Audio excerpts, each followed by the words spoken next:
Guys, I have some great news, a bunch of good news. It finally happened. The channel caught some traction. I ran into this YouTuber, Rudy Iobi, and he was kind enough to figure out a way to both put me into the video, which was, and I'm giving him advice, and he's recording a comedy video about roasting guitarists, and he also gave me a very solid screen shout out for the channel.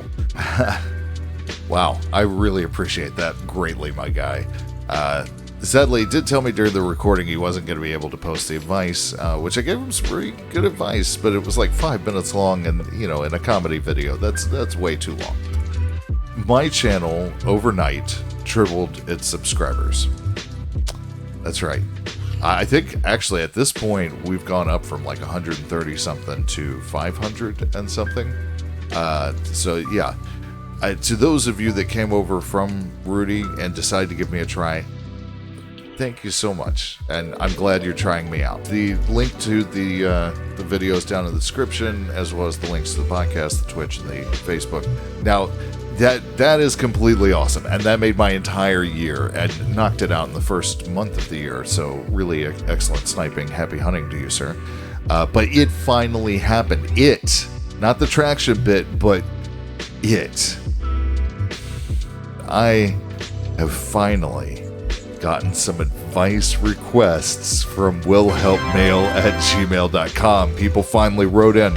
Firsters and seconders know how I've really tried to keep from pestering you guys about it. Also, how much I was just dying inside to get just one email.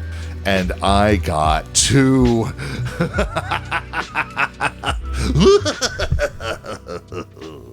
I should note here that I did have to do some minor edits. The first email, although the writer is learning English, the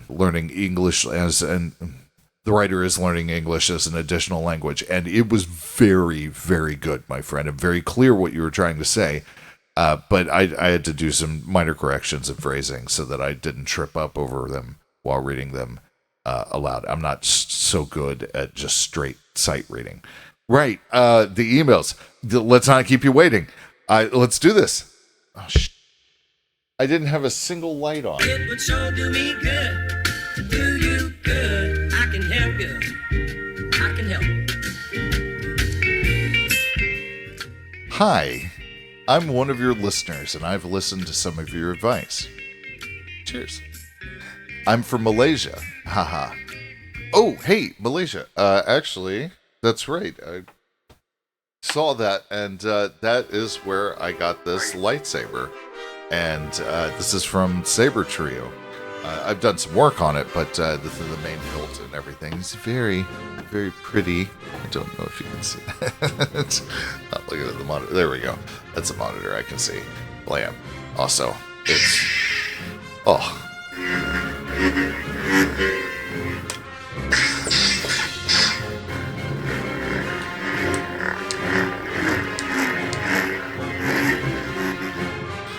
So cool. And just so you know, they are considered like top tier in lightsaber crafting. So if you didn't know, Malaysia is one of the main exporters of high-end quality lightsabers. Right. Anyways, I'm still young. Okay, thanks. Starting new life because this year I am 18. Okay, I get it. I'm old. Easy. But I still have things that I've been struggling with since 2 to 3 years ago. Okay, no more commentary for me. I'm just going to read straight through this. My friends have treated me like an outcast for these years. It seems so subtle, and I don't really think about it much. But after a big fight, I really think it's me or them. I've changed everything, but it seems like I'm the only one expected to put forth the effort. The 3 of them seem like great friends because we've been friends for 5+ years, and it's just sad. I struggled with this because I don't really have anybody to talk to. I have different interests, unlike them. They don't tell me anything anymore, and they're constantly texting each other every day, but not me.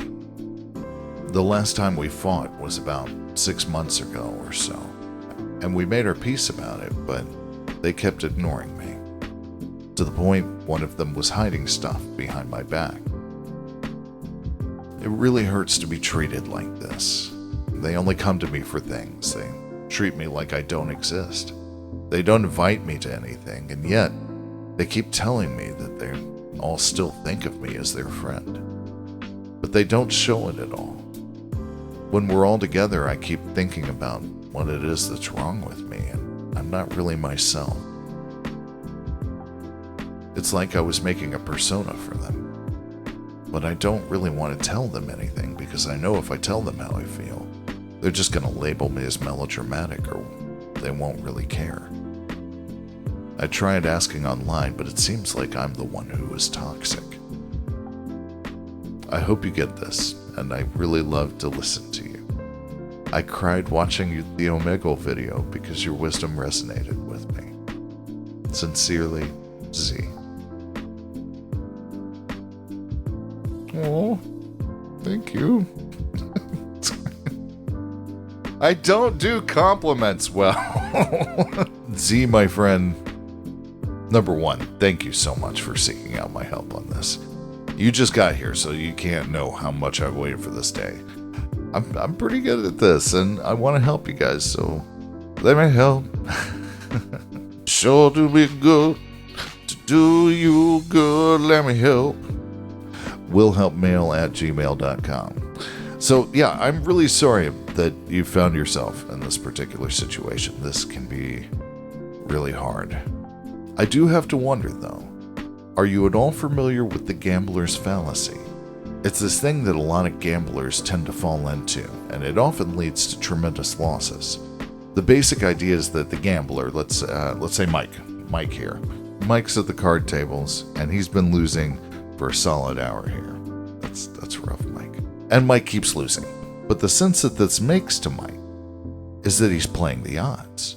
He's betting that the odds will balance out, and that if he can just hang in there long enough, he'll have used up or made his way through all the bad possibilities, and the odds will attempt to balance, and he'll ride a winning streak because, he's been losing, now he's going to win some.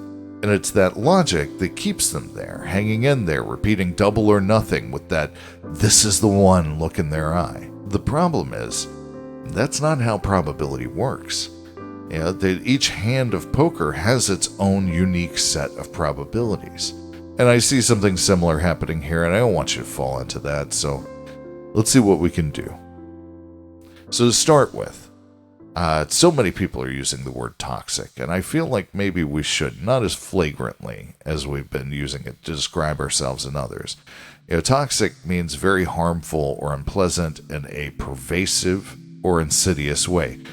When you call yourself or someone else toxic, you're spreading the image that the core of that person is toxic, that the bad about them or yourself is far stronger than the good about you. And I get that that can be the case, but the connotations of it are so often seeming to be that once one is toxic, that now that's who you are, and that's not something that you can change, and that will affect every aspect of your life. And so let's not throw that out so loosey-goosey there, just when something's wrong. That said, let them know that you don't want to lose them as friends, but here we are. Let them know that this is a last resort measure and that you want them to be honest. Bandits digging a hole in the background.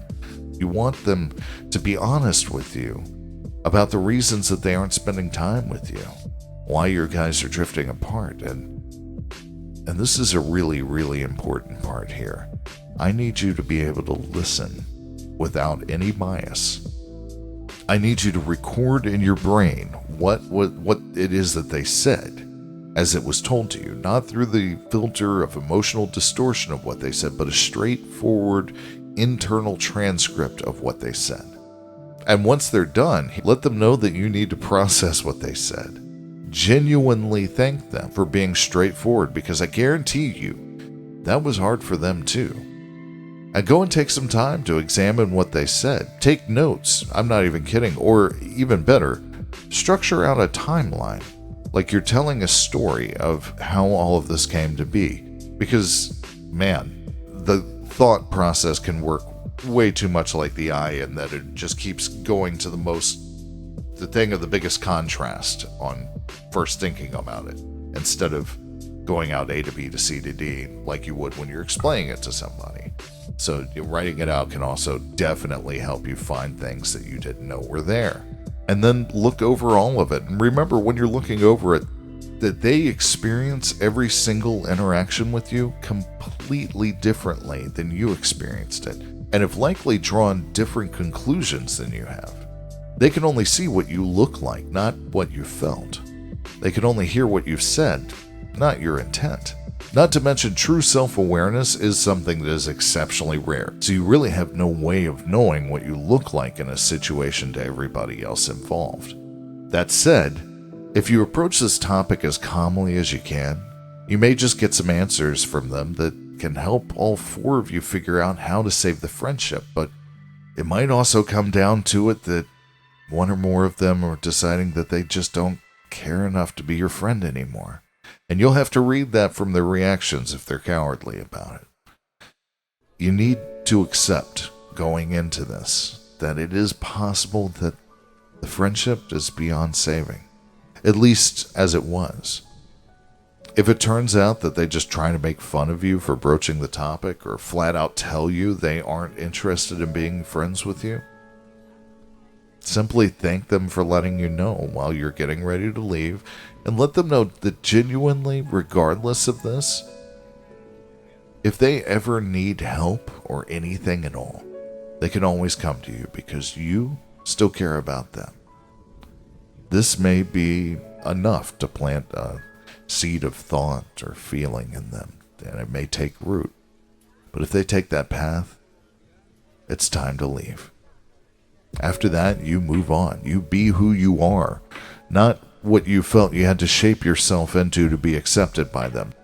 So long as who you are is kind, cares about others, and doesn't dick people over, who you are is fantastic. Don't deny the rest of the world who you actually are. There are people out there who will love you for who you are specifically, the you that is ever growing and changing. There are people that are going to deeply connect with you. And you can't truly connect with somebody that will love the real you while you're wearing that mask. It just takes time, man.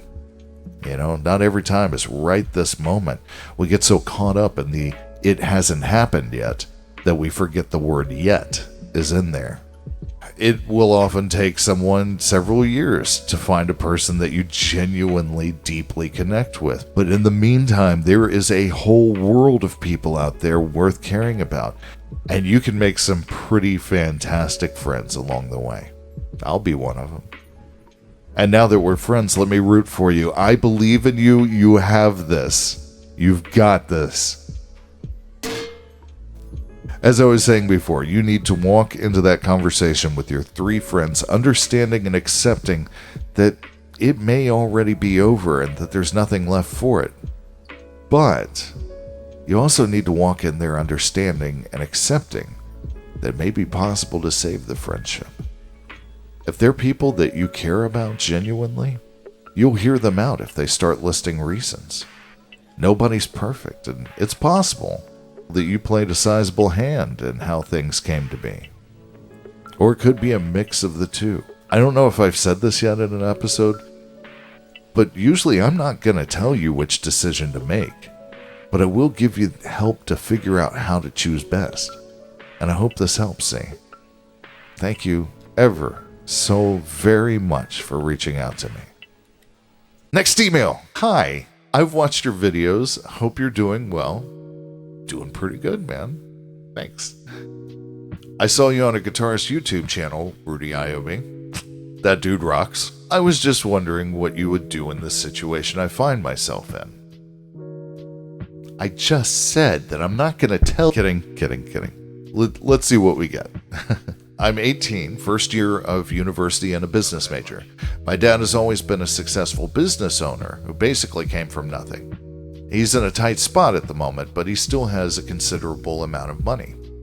My major is a 4-year major, but since I'm taking extra credits, I'll graduate in 3 years. That is a hefty workload, man. I do not envy you. I did a year of extra credits, and it's not. Nope. That's rough. That is really rough. My dad currently gives me a super tight allowance since he thinks I should get a job. Part-time jobs in my country, 4 hours a day, 4 times a week, pay less than $100 monthly, yet he gives me 150,000 Lebanese pounds a week, which is roughly $8 USD. In Lebanon, this is barely enough for one outing with friends. This is his way of pressuring me into getting a job, and I don't want to work for $1.50 an hour while I have university, which would cause me not to have any free time. What should I do? I don't mind you posting this. I just appreciate it if you keep it anonymous. Thank you. Okay, so I'm going to label you as X so I can speak to you directly. So I would talk to him. Tell him that you need a bit more help.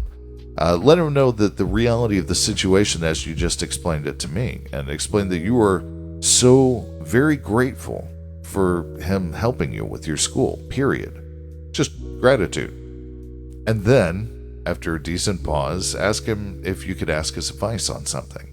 Tell him that you've been looking into getting a job because while 150,000 Lebanese pounds a week greatly is appreciated, it doesn't really cover what you need to be able to cover. Tell them that you agree with them and that you've started looking for a job, but so far they've only offered this 4-hour, 4-day arrangement that you mentioned. Tell them you did the math, and that would not only eliminate all of your non-working time, but it's likely it'll start cutting into studying and assignments time. Explain to them that you can't work without any breaks for breathers for 3 years straight, and that you're unwilling to have your education impeded so much to do a job that isn't for a grade, doesn't directly affect your career.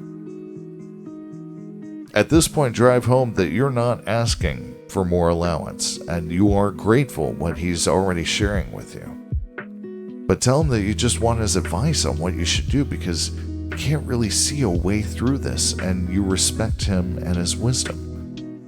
Now, your dad came up from nothing, as you said, and became a successful business owner with his own 2 hands, but I can almost promise you that he had help if he really needed it, even if it was in the form of advice. Not just employees, but friends, and sometimes even strangers, because people always need some kind of help, and people help. It's one of the best and purest dichotomies about us. If your dad can find a way to help you, I think he will. Be patient. Again, not every time is right now. He may need some time to think of how best to help you or investigate options. And don't be surprised if it's not a bigger allowance this ends up landing at. It seems like you kind of, how do I get him to give me a bigger allowance? Might be a slight undertone of this, but I'll give you the real talk. Just don't be ungrateful. And whatever he advises you of, give that a real honest try. At that age, most of us had this kind of sense that we could hear advice and automatically know whether or not it was of use to us as soon as we heard it. The older people watching and listening to this will tell you flat out that is not the case, especially when the heart is set on something that you were advised in the other direction of. Look, the man loves you, and I'm pretty sure you know he wants you to succeed, so do you really think that he would offer any less than his best advice on how to do so to his own son? So yeah, definitely ask for that. And I'm going to take a wild guess and say that your statement of part-time jobs in my country offer this is more of an assumed statement that's based off of the consistency of the answers that you've gotten at the places you've looked. And maybe a couple other people have cemented that idea by saying that's the case everywhere. But don't let people tell you what the case is everywhere. Nobody's been everywhere. And places are always different. There are always different circumstances for every place, and you may find a place that could use exactly that. So keep going out there. Keep talking to them. Keep investigating. You got to go to every single job site you can find and speak to that person in charge and ask them if there's anything that you can do for 8 hours a week or less. Let them know that you're a student that's taken on an extra workload, and while it's important to you that you're doing something to help their business, it's also something that you need. So you are asking for help because it's not something that you want on a whim. This is something you need. And the added bonus is if you do end up working for somebody through that, you'll tend to wind up with somebody who's inclined to help others. And those are the best kinds of bosses. You want to work for those kinds of people. There could be the perfect position sitting out there waiting for you to fill it, but you'd have never known if you hadn't been looking. So keep looking. Ask for that advice and try the advice. From your dad. I mean, I really hope this helps. And please keep me updated as to what happens, you two. All of us here are rooting for you. You have got this. We believe in you. Yes, do it to it, Mighty Mo. The first advice episode. Yes. Well, first write-in advice. Whatever. I finally got to do this episode. Thank you guys so much. And the overall advice stays the same, folks. Be good to them. Be good for them. You're going to be fantastic. I'm W.S. Walker. You're the fantastic you. Bye, everybody.